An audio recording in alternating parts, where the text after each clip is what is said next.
Yan meeting kami, el grupo. Tamira kita el date del October 7 or 8. Amos el dia itong pecha para file. So, espera lang, we will announce el dia mon filing. Si pecha 7 ba o pecha 8? May we know your lineup, Kong? Lineup tan finalize kami. Although chinya lineup, we're just making adjustments and we're waiting for instruction. Siyempre, me being a member of Lakas CMD, it is in with an alliance of 5 major political parties. So, tiyan kami mga commitment to support people. Like, example, Laki na Zamboanga, we are committed to support Kimer Olaso for congressman, of course, Jan Dalipe, an incumbent mayor. So, tiyan kami mga alliance. So, si Abla to a lineup del diaton grupo. So, tayo espera lang yung ako sa si Chene pa further instruction. But so far, Lakas CMD is in an alliance with Nationalista Party, Nationalist People's Coalition, Chenele Alliance, Kunel, National Unity Party, and others. And of course, tayo espera lang, tang clear lang yun ko sa mga otro. But definitely, as far as Zamboanga is concerned, we have already been with our leaders and diaton mga supporters na barangay kay sila mga tsikanaton el tadali por sa el diaton mga bibientes na diferentes barangay na syudad sa Zamboanga, 98 barangays. How do you foresee in the previous election to the election this coming 2025 polls? Well, one thing is that I am on my last term as congressman. I will not be running anymore for congressman. So I had a talk with Mayor Jan Dalipe on the possibility that I would run in for the local position, and he will run in the national position. What specifically position ng local com? Of course, kambiyahan kami, Mayor Jan. Okay. Yes. So, kung alto ito yung ratings, maskin onde, ako sa tupulan bagonese.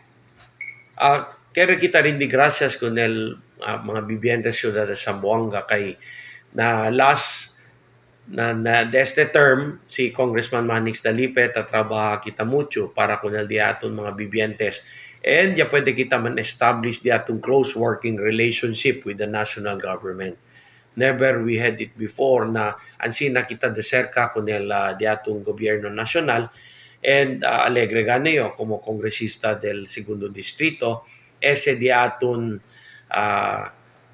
working relationship with the national government will bring more progress and development. So, alegre kita kay hindi na kita estranghero con el diatong gobyerno nacional, konose sila con el Dalipe administration, and in the next term na suporta del gente, amose el hace pa kita mas ligero, hace mas corre el diaton na progreso na syudad de Zamboanga. If given the chance, kung in the first year, kung sa kunting pa ma-expect el publiko, priority ito. One, I will continue kasi and start si Mayor Jan Dalipe, akil ta kompone ng mga kamino, kaya hindi pwede kompone antes, mga previous administration. Aquel mga prinsipya le compone ko ng mga drainage, ya prinsipya tamen le abrida del mga kamino. So plus of course el diaton kan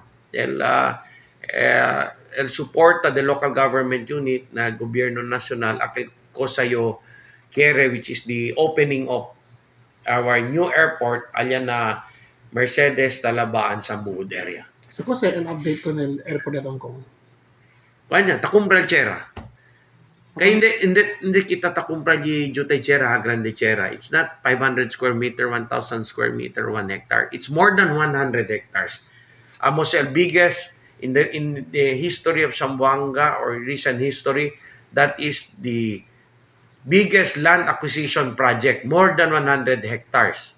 So si Observato in the last 20 years, na yung gobyerno kumpra mas de 100 hectares.